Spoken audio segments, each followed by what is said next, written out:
I have a couple things I want to talk about today, one specifically related to the season of Lent and one related to an item that's been in the headlines recently.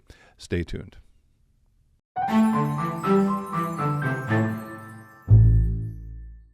Hello, friends. Pastor Tim Westermeyer here, Senior Pastor of St. Philip Deacon in the western suburbs of Minneapolis. Good to be with you as always.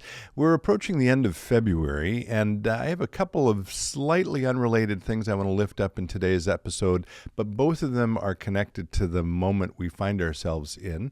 The first of those has to do with the church season we are in, which is, of course, Lent. We just had Ash Wednesday a week ago. The first Sunday of Lent this past weekend here at St. Philip Deacon. Actually, the day we're taping this, we'll have our first Wednesday evening service. By the time this airs, that will have already happened, but I hope you will join us for those going forward. So one thing that I have not mentioned this year, which I've mentioned in prior years about Lent, is a really fun and educational online tournament based on the NCAA basketball tournament, March Madness, but this it's called Lenten Madness instead. So it involves 32, or starts with 32 really important people who have lived, who are faithful Christians, many of them saints, and we're still in the early stages of it. So some of the voting has happened, but it goes all the way up until I think April 1st is when the Golden Halo is awarded. Before then, we get down to the Saintly 16, the Elate 8, and then the Faithful 4. And so I would just encourage you to sign up for that. You'll get emails. We have nothing to do with this event. It's put on by an organization called Forward Movement, which is a ministry of the Episcopal Church. And you can find more about it at lentmadness.org. lentmadness.org. The day we're taping this, as an example, we have Edith Stein versus Amy Carmichael.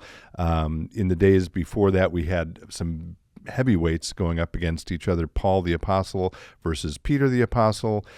We had John Wesley versus Martin Luther. In fact, that was the very first one, I think. So anyway, the emails you'll get will have a little summary of the life of the person, of both people that you're voting for, and then you get a chance to vote. And you find out the next day who won, and you get to vote again. They take weekends off, as I recall. And again, the Golden Halo is awarded on April 1st. It's a fun way to go through Lent and learn something about important saints who've gone before us. So again, I first thing I'm going to say is I just want to lift that up for you as something you might want to try out. I know that I've lifted up a couple of other resources in the last few weeks. So a YouTube interview with Richard Rohr, and a book by a Catholic priest, Henry Nouwen, which I've actually gotten some feedback about. People have been very grateful for those. And so this is same vein, but a little more lighthearted. That's the first thing. The second thing is not related to Lent necessarily, but it is news that just happened within a few days before taping this, and that was the finalization of the exterior construction of La Sagrada Familia Cathedral in Barcelona, Spain. Some people I know have been there. I have not had a chance to go there. If you have been there and if you have thoughts about that cathedral, I'd love to hear about them. But the thing that struck me about that is that cathedral has been undergoing construction now for 144 years. 144 years. In 2026, it was completed with the final exterior cross, I guess, making it the tallest church in the world, I think, at 172.5 meters. And it was also the centenary. 2026 is the centenary of Anthony Gaudi's death, who's the famous architect who inspired the intent and the design behind that cathedral. It's unlike anything else.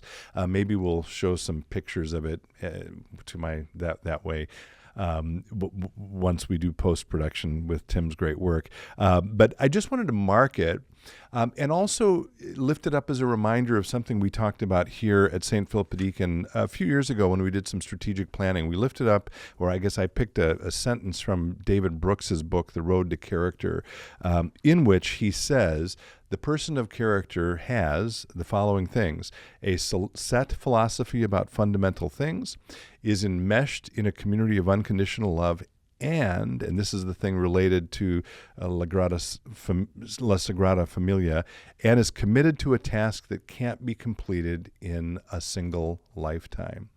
And I love all of those, but I love that last one because it reminds us that we are called and invited by the God who created us to participate in something that is so big, so important, so immense, so vast, that we ourselves can't complete it, but we get to contribute to it. And my question to you, I guess, this season of Lent and this moment when, again, we're celebrating the completion of that amazing cathedral is, what in your life is, what are you participating in? What are you committed to that's bigger than yourself? And that strikes me as a worthy thing to reflect on and to think about at any time, but maybe particularly during the season of Lent. So again, you can find all kinds of news stories about the completion of the cathedral. It's the exterior again. They're going to continue to do some work on the interior, but it's a major milestone, and I was struck by it when I saw the news, and I thought I would just lift it up here. So I hope this Lenten season finds you well. I mentioned this in the last episode as well, but if you do have questions you'd like us to address here, I really would love to hear from you. We're hoping to do some Q&A episodes in the future. In order to do that, we need some questions. So feel free to comment below with those questions, or email or text me, or give me a call here at church if you'd like to do that. I'm so grateful for your time. Thanks for being with me today. And until next time, be well, stay in touch, and God bless.